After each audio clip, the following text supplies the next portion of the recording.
আসসালামু আলাইকুম। হেই, কি অবস্থা সবার? আশা করি সবাই অনেক ভালো আছেন। আমি মোহাম্মদ বনিয়ামিন। আর আজকে এইটা আমাদের HTML5 এর 12 নম্বর ভিডিও। সো আজকের ভিডিওতে আমরা লিঙ্ক ট্যাগ সম্পর্কে জানবো, বা যেটাকে হাইপার ট্যাগ বলা হয় সেটা সম্পর্কে জানবো। বাই দ্য ওয়ে, এই ট্যাগটা সম্পর্কে জানার পূর্বে আগে জেনে নিতে হবে এই ট্যাগটা অ্যাকচুয়ালি কী। সো আমরা যদি ব্রাউজারে যাওয়ার পর আমরা যদি আমাদের ইউটিউব চ্যানেলটাতে যাই, যেখান থেকে আপনারা এই ভিডিওটা দেখতেছেন, এখানে আমরা একটু খেয়াল করব যে এইখানে মাউসের কার্সারটা রাখলে বা মাউসের পয়েন্টটা রাখলে সেই ক্ষেত্রে কিন্তু এটা একটা মাউসের পয়েন্ট দেখাচ্ছে, বাট এটা যদি আমি ভিডিওর উপরে নিয়ে আসি বা কোনো আমার লিঙ্কের উপরে নিয়ে আসি, দেখবেন এটা কিন্তু একটা হাতের চিহ্ন হয়ে যাচ্ছে। সো এইটা হচ্ছে ক্লিকাবল একটা ট্যাগ, মানে মেইনলি হচ্ছে এটা একটা লিঙ্ক ট্যাগ বা আপনার হাইপার ট্যাগ। সো এইটা দেখেন, আমার যদি ভিডিওর উপরে নিয়ে আসি তো এটা হাতের চিহ্ন হয়ে যাচ্ছে, বাইরে নিয়ে গেলে এটা কিন্তু আমার মাউসের কার্সার হয়ে যাচ্ছে। সো এইটা আমরা কিভাবে অ্যাড করব আমাদের ওয়েবসাইটে, বা আমরা কিভাবে একটা ক্লিকেবল একটা ট্যাগ ইউজ করব, সো এটা নিয়ে আজকের এই ভিডিওটা। সো ভিডিওটা বেশি কথা না বাড়িয়ে আমি আমার ভিডিওর মূল টপিকে চলে যাচ্ছি। আমার পূর্বের ভিডিও ছিল কমেন্ট নিয়ে। সো এই কমেন্টের যে কন্টেন্টগুলো আছে এগুলো আমি এখান থেকে রিমুভ করে দিচ্ছি। সো এখানে আমি যদি লিখি, ধরেন এখানে আমি লিখব যে ক্লিক CL, অথবা আমি যদি না সাপোজ এখানে আমি যদি লিখি ইউটিউবই লিখলাম,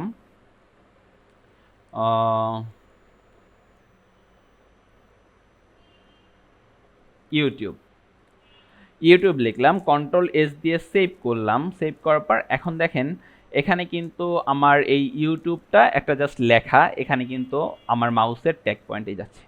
এটা কিন্তু ক্লিকেবল না, বা এটাতে কিন্তু ক্লিক করা যাচ্ছে না। এটা ক্লিক করলে ওটা সিলেক্ট হয়ে যাচ্ছে, বাট এটা কিন্তু ক্লিক করা যাচ্ছে না, রাইট? সো এইটাকে আমরা একটা লিঙ্ক ট্যাগের ভিতরে লিখব। সো লিঙ্ক ট্যাগ, অথবা এটাকে একটা হাইপার ট্যাগ বলা হয়, যেই ট্যাগটা আমরা ক্লিকেবল একটা অপশন করতে পারবো বা ক্লিক করতে পারি এরকম একটা ওয়েতে নিয়ে যেতে পারবো। এই ট্যাগটাকে কি বলে? এই ট্যাগটাকে হাইপার ট্যাগ বলে। হাইপার ট্যাগকে আমরা মূলত ভালোবেসে বলেন বা সংক্ষেপে বলেন আমরা এ ট্যাগ বলি।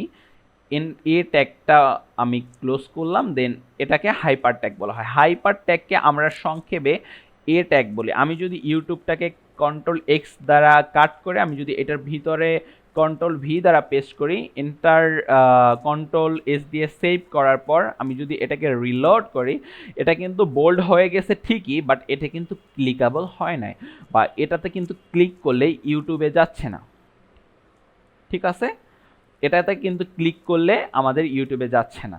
সো আমরা এখন কি করতে পারি, আমাদের এইখানে ক্লিক করার পূর্বে আমাদের রেফারেন্স করে দিতে হবে, বা এটাকে বলে দিতে হবে যে আমরা এইটাতে ক্লিক করে ইউটিউবের রেফারেন্স করতেছি।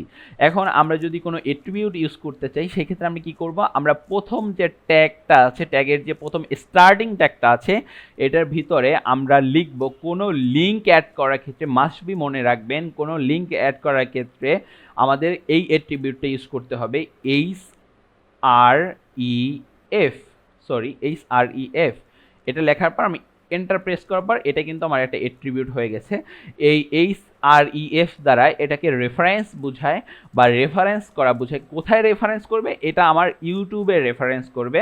সো ইউটিউবে রেফারেন্স করতে হলে আমার ইউটিউব চ্যানেলটা হচ্ছে ধরেন youtube.com এ আমি চলে যাচ্ছি। এই হচ্ছে ইউটিউবের লিঙ্কটা।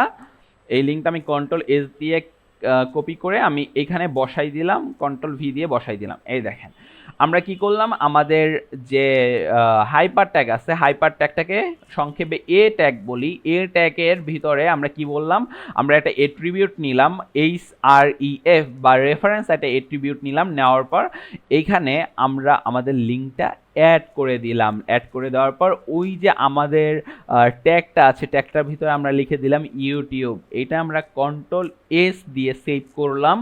সেভ করার পর আমরা যদি এখন আমাদের ব্রাউজারে চলে যাই, এই দেখেন এখানে কিন্তু নিচে একটা আন্ডারলাইন চলে আসছে, প্লাস মাউসের কার্সারটাকে আমরা যদি এখানে ধরি, দেখা যায় যে ওইটা একটা হাতের আইকন হয়ে যাচ্ছে বা একটা আঙুলের আইকন হয়ে যাচ্ছে। আপনারা খেয়াল করতে পারছেন? সো আমরা এখন যদি এই ইউটিউবের উপর ক্লিক করি, দেখবেন আমরা সরাসরি কিন্তু আমাদের ইউটিউবে চলে গেছি। আমরা কি হলো, আমাদের ওয়েবসাইট থেকে আমরা কিন্তু ক্লিক করলে ইউটিউবে চলে গেছি। দেখতে পারতেছেন, এইটাকে বলা হয় লিঙ্ক ট্যাগ। আচ্ছা, এখন একটা জিনিস একটু খেয়াল করে দেখেন, আমরা যদি এখানে ক্লিক করি, ক্লিক করলে আমাদের কিন্তু এই সেম পেজটাই কিন্তু রিলোড হয়ে যাচ্ছে, আমাদের এই সেম পেজটা রিলোড হয়ে দেন ইউটিউবে চলে আসছে। কিন্তু অনেক জায়গায় আপনারা দেখবেন এখানে ক্লিক করার পর পাশে একটা নতুন উইন্ডো ওপেন হয় বা পাশে একটা নতুন পেজ ওপেন হয়ে দেন ইউটিউবে চলে আসে বা দেন ওই লিঙ্কটাতে যায়। এখন এইখানে একটা সিক্রেট জিনিস হচ্ছে যে এটা কেন হয় বা এটা কি কারণে হয়।